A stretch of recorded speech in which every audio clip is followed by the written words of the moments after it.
Assalamualaikum warahmatullahi wabarakatuh. Perkenalkan, nama saya Reski Gunawan, mahasiswa Sosiologi B 2018, FIS UNJ.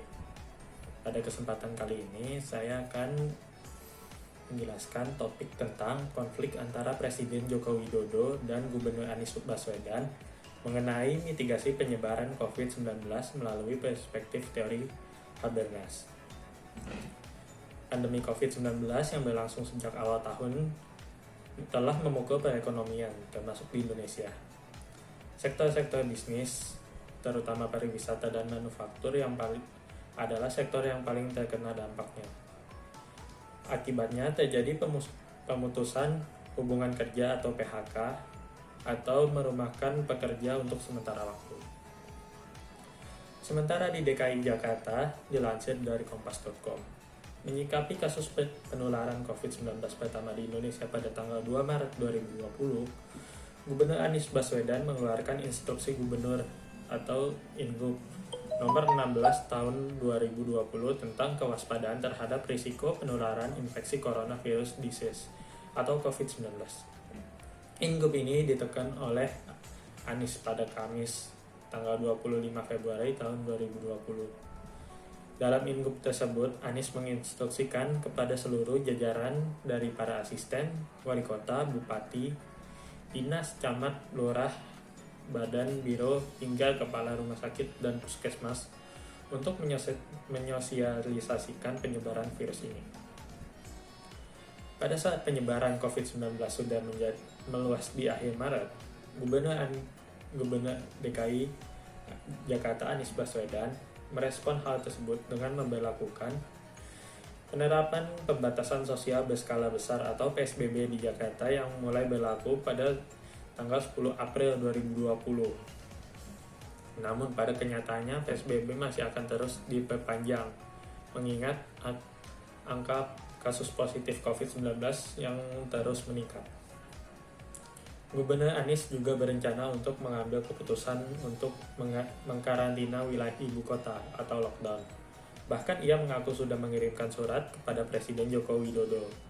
Namun Presiden Jokowi menolak memenuhi permintaan dari Gubernur Anies dengan alasan bahwa hanya pemerintah pusat dan bukan pemerintah daerah yang berwenang untuk melakukan kebijakan lockdown. Kemudian Presiden Joko Widodo akhirnya blak-blakan soal alasan tak memutuskan karantina wilayah atau lockdown sebagai upaya penyebaran virus corona. Jokowi menyebut lockdown tak menjadi pilihan karena akan mengganggu perekonomian. Strategi yang dilakukan oleh Gubernur Anies dan Pemprov DKI sudah cukup baik dan sigap dalam menanggapi penyebaran COVID-19 di Jakarta dalam rangka untuk melindungi kepentingan masyarakat. Namun sejumlah kendala seperti penolakan Presiden Jokowi untuk memberlakukan lockdown dan kebijakan pemerintah pusat untuk memberlakukan herd immunity adalah tanggapan yang tidak bijaksana dalam menangkal penyebaran COVID-19 di Jakarta dan di Indonesia secara keseluruhan. Sejumlah ilmuwan mengklaim bahwa bila ada cukup banyak orang yang memiliki antibodi, virus dapat menghilang. Dengan asumsi bahwa antibodi yang dimiliki memang benar-benar menimbulkan kekebalan. Herd immunity diyakini sebagian besar ilmuwan dapat terjadi bila sekitar 65% hingga 75% dari populasi telah terinfeksi. Masalahnya, persentase keberhasilan pemberlakuan herd immunity tanpa adanya vaksinasi itu sangat kecil. Anies Baswedan menyuarakan kritikannya. Itu seolah-olah kami mengusulkan proyek yang membutuhkan studi kelayakan, ucapnya kepada The Jakarta Post. Tidak bisakah Kementerian Kesehatan melihat bahwa kita menghadapi peningkatan jumlah kematian? Apakah itu tidak cukup?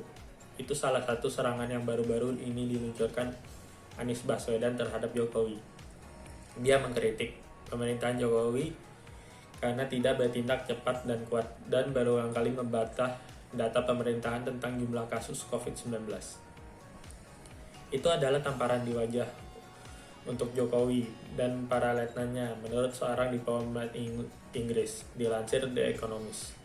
Kritik tersebut jelas menjebak sang presiden. Hubungan antara keduanya tidak selalu penuh pertikaian. Ketika Jokowi memulai masa jabatannya sebagai presiden pada tahun 2014, ia menunjuk Anies sebagai Menteri Pendidikan dan Kebudayaan. Namun, ambisi politik Anies yang melemahkan hubungan keduanya. Menurut seorang mantan penasihat Jokowi mencopot Anies 2 tahun kemudian dalam perombakan kabinet. Edward Aspinall dari Universitas Nasional Australia berpendapat Anies Baswedan benar-benar khawatir terhadap dampak COVID-19 pada konstitusinya. Dia juga peduli tentang citranya sebagai orang kebijakan publik yang berpikir serius tentang masalah-masalah besar. Tambah Aspinall, usahanya untuk mengadopsi respon yang ketat dan berbasis data terhadap wabah tersebut meningkatkan citra itu. Adanya konflik struktural antara Gubernur Anies dan Presiden Jokowi mengenai upaya mitigasi COVID-19 tentu merupakan masalah yang dapat menghambat penangkalan penyebaran COVID-19. Dapat dilihat bahwa Gubernur Anies memfokuskan penanganan penyebaran COVID-19 di DKI Jakarta. Sebaliknya, Presiden Jokowi memfokuskan pada menjaga ekonomi agar terus bergerak di Indonesia. Sehingga, kebijakan Gubernur Anies seperti pemberlakuan lockdown tentu ditolak oleh Presiden Jokowi dengan alasan menghambat gerak laju perekonomian. Sehingga hal ini perlu adanya sebuah kompromi melalui kebijakan lockdown dan perencanaan mengenai pemulihan ekonomi pasca lockdown untuk mengatasi konflik ini. Mengenai hal tersebut, Harbenas menawarkan konsep komunikasi di dalam teori kritis yang sudah disusun sedemikian rupa oleh para seniornya terlebih dahulu. Harbenas membedakan antara pekerjaan dan komunikasi. Pekerjaan merupakan tindakan instrumental untuk mencapai sesuatu. Sementara komunikasi adalah tindakan saling pengertian. Dalam tradisi masa Frankfurt, teori dan praksis itu saling berkaitan. Jika praksis dilandasi oleh kesadaran rasional, maka rasio tampak dalam interaksi dengan orang lain. Habermas berpegang teguh bahwa kritik hanya bisa maju dengan rasio komunikatif yang dapat dipahami oleh masyarakat. Masyarakat komunikatif bukanlah masyarakat yang melakukan kritik melalui revolusi atau kekerasan, tetapi melalui argumentasi. Realitas sosial yang dikembangkan oleh dalam teori Habermas adalah struktur atau determinisme struktur. Dalam penjelasan teorinya dipaparkan bahwa kerja Marx menjadi perhatian Jürgen Habermas dalam mempertimbangkan komunikasi. Menurut Habermas, perubahan komunikasi struktur masyarakat modern dicirikan oleh kebebasan dan keterbukaan komunikasi. Komitmennya pada modernisasi ini dan kesetiaannya pada masa depan yang dibangun oleh para pemikir kontemporer. Kreasi besar Habermas adalah upaya beliau untuk melanjutkan teori dasar dalam teori sosial modern atau postmodernisasi. Dengan kata lain, Jürgen Habermas dapat dikatakan sebagai pemikir proyek modernisasi yang terakhir. Meminjam paradigma Habermas dalam konsep komunikasi, perlunya komunikasi yang baik dan erat antara atasan, dalam hal ini Presiden Jokowi, dan bawahan, dalam hal ini Gubernur Anies, di saat kondisi genting seperti ini. Sangat disayangkan sekali ketika dalam kondisi kritis seperti ini masih terdapat konflik mengenai perlindungan tentang hak hidup yang banyak. Selain itu, alangkah baiknya jika konflik ini perlu diselesaikan dengan kompromi, dengan mengesahkan kebijakan yang menguntungkan bagi Jokowi, Anies, dan tentunya seluruh masyarakat Indonesia. Habermas berpegang teguh bahwa kritik hanya bisa maju dengan rasio komunikatif yang dapat dipahami oleh masyarakat. Masyarakat komunikatif bukanlah masyarakat yang melakukan kritik melalui revolusi atau kekerasan, tetapi melalui argumentasi. Komunikasi memegang peranan penting dalam menghadapi ancaman COVID-19 secara rasional. Hal ini sangat menentukan, menjadikan momentum agar bangsa ini tangguh untuk menghadapi musuh yang sangat berbahaya itu. Komunikasi yang baik dan efektif untuk menangkal kesimpang siuran berita tentang COVID-19, baik yang disengaja ataupun tidak. Dengan komunikasi pemerintahan yang baik, akan tercipta konsensus dalam tubuh pemerintahan memerangi musuh bersama, yaitu COVID-19.